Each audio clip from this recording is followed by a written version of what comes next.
안녕하세요. 보존아세 한그루치과 원장 박진성입니다. 제가 앞선 시간에는요, 마취에 대해서 설명을 드렸죠. 이번 시간에는 그 수면치과 치료에 대해서 설명을 하려고 해요. 근데 사실은 엄밀히 말하면 수면치과 치료라는 건 없고요. 의식하진정요법이라고 우리들은 그렇게 부르거든요. 근데 환자분들 입장에서 너무 어려운 단어니까 좀 편하게 이야기하자 해서 수면치과 치료라고 해요. 환자분들은 이제 수면치과 치료 이러면 어떻게 생각하세요? 막 대학병원에서 무슨 수술 받을 때 어때요? 누워가지고 삐삐삐삐 하고 막 그런 생각을 많이 하시잖아요. 사실은 그게 아니에요. 환자분들이요, 누워 계시면 우리가 그냥 링거를 꽂아요. 그 링거에다 약물이 들어갑니다. 환자분들은 그냥 주무시는 거예요. 주무시는 거랑 똑같다고 보시면 돼요. 이렇게 공부를 열심히 한 적이 없어. 의식과 진정요법, 즉 수면치과 치료는요, 사실은 환자분들이 통증을 못 느끼는 게 아니에요. 단지 기억을 못 할 뿐이거든요. 불러 주세요. 그래서 이제 환자분들이 주무신 상태에서 우리가 마취를 하잖아요. 물론 실제로 주무시고 계시지만 뭐 통증을 느끼긴 하거든요. 환자분들마다 역치가 달라요. 그래서 어떤 분들은 조금만 손대도 하시는 분들이 있고, 어떤 분들은 진짜 다소곳이 주무시면서 마취해도 아무런 동요가 없으신 분들이 있어요. 근데 간혹 환자분들이 하면 보호자분들이 뭐라 그러세요? 아니 어떻게 저렇게 아프게 하냐고. 사실은 아프게 하는 게 아니고요, 환자분들이 반응을 그렇게 하는 거예요. 수면치과 치료의 핵심은 아프지 않게 하는 것보다 기억을 못 하는 데 있는 겁니다. 기억이 나지 않습니다. 결국은 기억을 못 한다는 건 뭐죠? 통증을 못 느끼는 거랑 같은 맥락이라고 보면 되거든요. 그래서 환자분들 어떻게 한다? 치과 치료의 만족도가 아주 높습니다.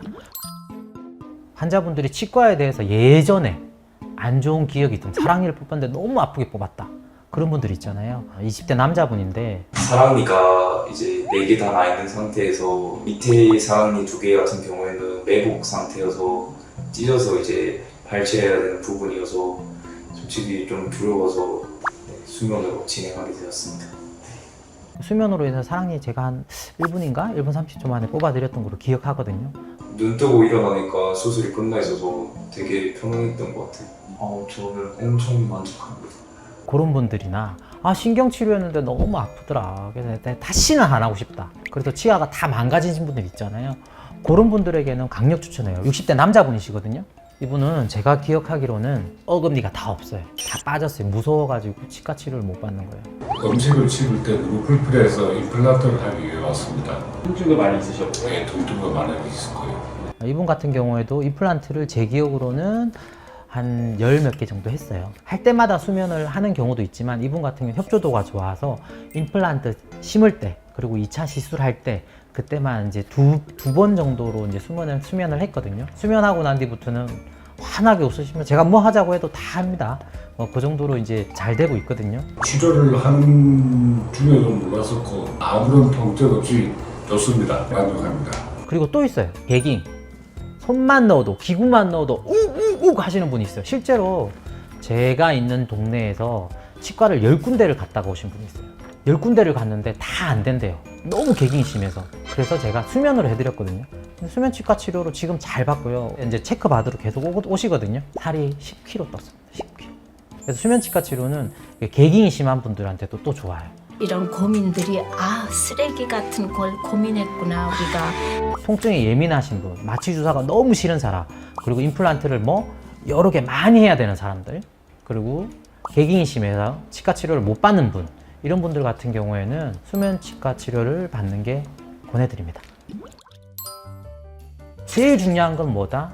안전하다는 겁니다. 우리가 쓰는 약물은요, 24시간 내에 몸 밖으로 배출이 돼요. 그리고 항상 상주하는 간호사가 있고, 환자분들의 맥박, 그리고 혈압, 이런 것들을 다 체크하면서 하거든요.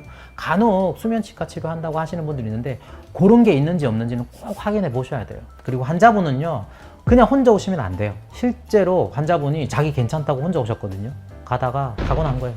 사실은 이제 주의사항에 다 설명드리고 사인까지 받거든요. 저희 입장에서는 안타깝죠. 제 환자분인데. 그렇기 때문에 보호자분을 오시고, 보호자분이 못 오시면 어떻게 해야 된다? 꼭 택시를 타고 갈 수 있도록. 깨고 난 뒤도 몇 시간 동안은 기억을 못 할 수 있어요. 그렇기 때문에 꼭 주의해야 됩니다.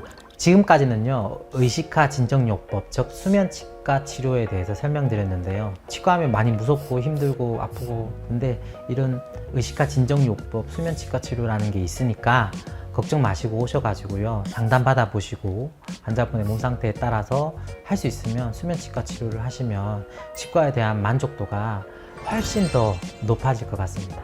오늘은 치과 이제 더 이상 무섭지 않다. 수면치과 치료가 있으니까로 설명드렸습니다. 감사합니다.